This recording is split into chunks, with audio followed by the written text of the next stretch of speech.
Okay, so what we're going to do in this objective is this.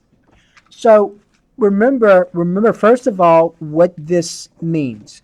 What does this symbol right here mean? Cardinality of A, right? That's what that means. Okay. What we're going to do here is we're going to look at a formula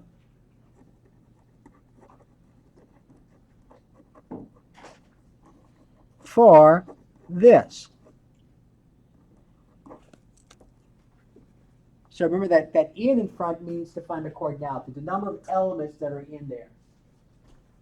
So this says find the cardinality of the union of A and B. That's what that is.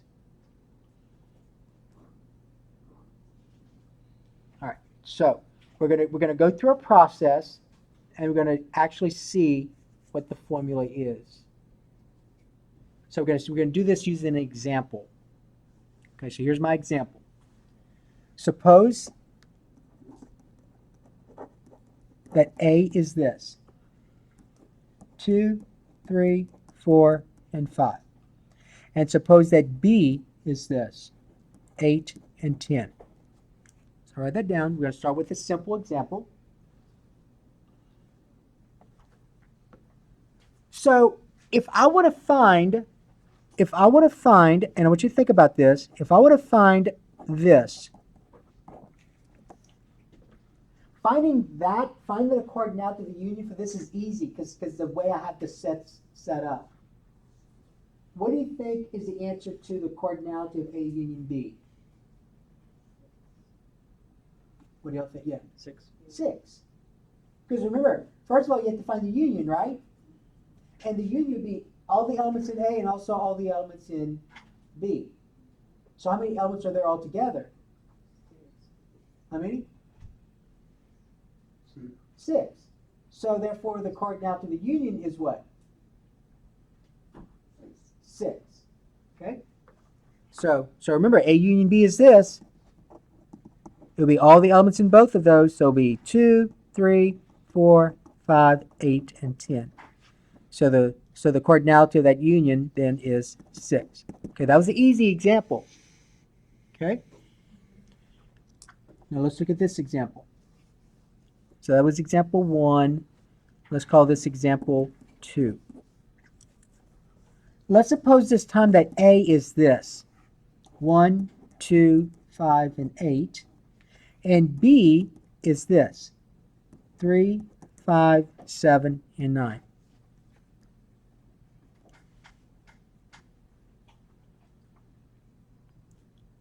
Okay? Now, I think that for probably all of you, you should be able to, based on our discussion, tell me what you think the cardinality of the union is of those two sets.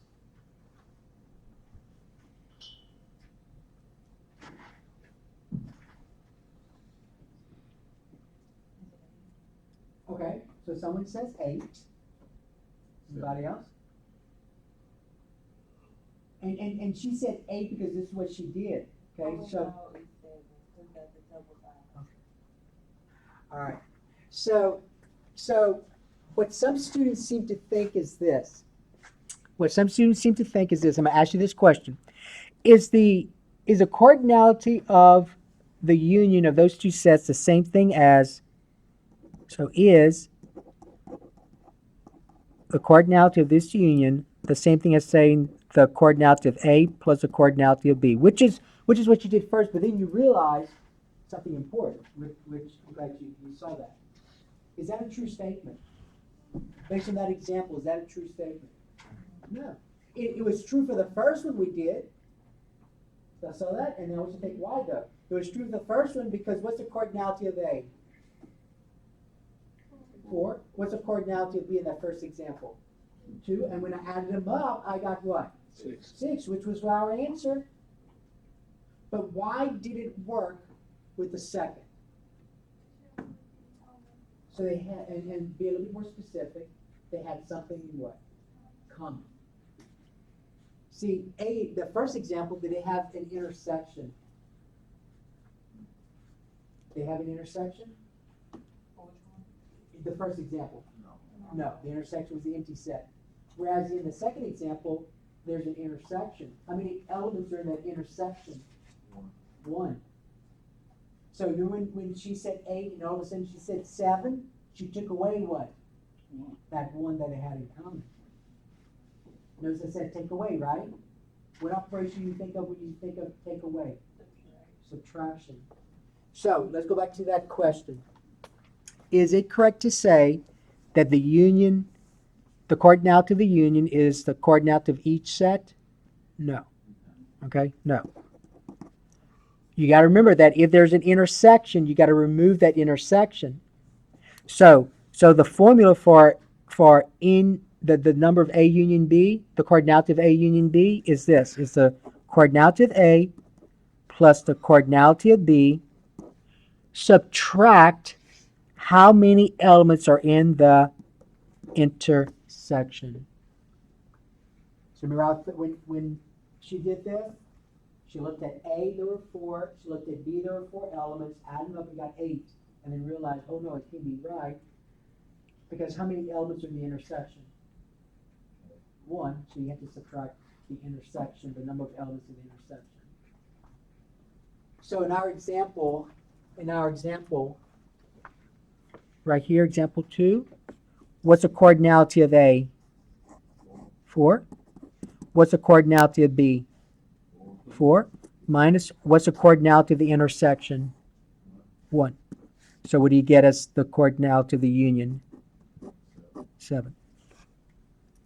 Okay? Now here's how it's gonna show up though. So write this example. This will be example 3. So you're told this. You're told set A contains 20 elements. Set A contains 20 elements. You don't know what they are. You just know there are how many elements in it? 20. Set B contains 28 elements. Set B contains 28 elements. There are 4 elements in common to sets A and B. So set A contains 20 elements, set B contains 28. They have how many in common? 4. So the question then is this. Find this. So find the cardinality of the union of those two sets.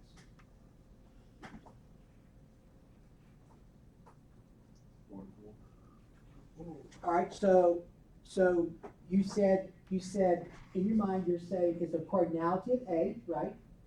Plus cardinality of B, and then you did what? Subtract the intersection. Yeah, what they had in common. Yeah. So you're right. So you're thinking of the formulas. You didn't memorize it. You're kind of thinking through the thought process based on our discussion in example 2. So you said, well, that's going to be the cardinality of A plus the cardinality of B, subtract the cardinality of the intersection. So that's 20 plus 28, subtract what? 4. So you get 44? 44. So if you were to union those two sets, there would be how many elements in those two sets? If you take those two sets, how many elements would be in those two sets? 44. That's what you just found. Any question? It's not that difficult. Not at all. Why do you subtract it? Because let's go back to example 2 again. Why is the answer not 8 in number 2? They're equal. No, not because they're equal. Okay, she's saying that in number 2, I asked the question, why is the answer not 8? And she said because they're both equal. That's not why. Because if they're, first of all, if those two sets were equal, using the terminology incorrectly, they're equivalent, right? Are those two sets equal? No. Equal sets have the same elements. But are they equivalent? Yes. Equivalent sets have the same number of elements.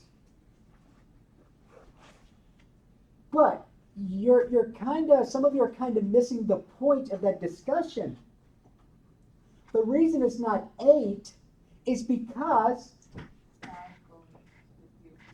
they have an intersection. What is the element of those two sets, A and B in example 2? What is the intersection? 5. So if you said 8, you're listing 5 how many times? You're listing 5 twice. It needs to be listed how many times? Once. You got to take that intersection away. Okay, so that's why we subtract the intersection. Because remember, when you talk about cardinality, if it repeats, do you count the repeats? No. You just count how many, the distinct elements that are in there. For repeats, you don't count the repeating part. Okay? All right, did I answer your question? You got it? Okay, yeah. All right. Any questions?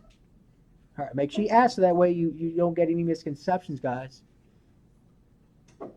Okay, now, all right. So let me go ahead and let you get started on our worksheet. I'll give you about 5 minutes to get started on it, and then we'll continue on. Okay. So here's the